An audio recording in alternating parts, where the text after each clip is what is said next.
আরে আরে প্রিয়া যেও না, দাঁড়া পড়ে যাবে। আরে আরে এটা কি হলো? প্রিয়া তো বাবার উপরে পড়ে গেছে। বাবা আমাকে ক্ষমা করো, তোর কোনো ক্ষমা নেই। তুই আমার ধ্যান ভেঙেছিস, তাই তোকে আমি অভিশাপ দিলাম, তুই পাথর হয়ে যাবি। এলো।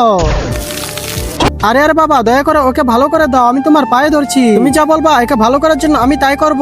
বলো আমাকে কি করতে হবে? ঠিক আছে তাহলে আমার জন্য পবিত্র গঙ্গা জল নিয়ে আয়। তাহলে তোর গার্লফ্রেন্ড ভালো হয়ে যাবে। এই নে বোতল, এখন তাড়াতাড়ি চলে যা। ঠিক আছে বাবা, আমি এক্ষুনি নিয়ে আসতেছি। থামো।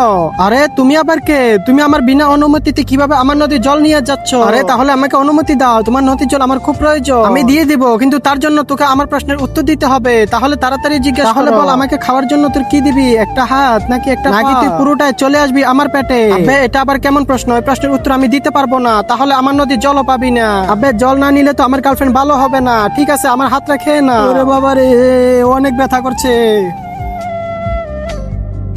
তার আগে এটি হলো আল্লাহর ঘর কাবা শরীফ, আর এটি হলো মন্দির ঘর। তুমি যদি আল্লাহর ঘর কাবা শরীফকে ভালোবেসে থাকো তাহলে এই ভিডিওতে লাইক করে চ্যানেলটা সাবস্ক্রাইব করে দাও, না হলে আমি মনে করব তুমি মন্দির ঘরটিকে ভালোবাসো। আরে বাবা আমি এসে গেছি, এ না জল। ঠিক আছে আমি এক্ষুনি তোর গার্লফ্রেন্ড ভালো করে দিচ্ছি। আরে অনেক মজা, আমার গার্লফ্রেন্ড তো ভালো হয়ে গেছে। আরে বাবা তুমি একে জল ছাড়া ভালো করতে পারলে আমাকে জল আনতে বলেছো কেন? আবে আমি তো হাগু করবো, পিছন ধুতে হবে।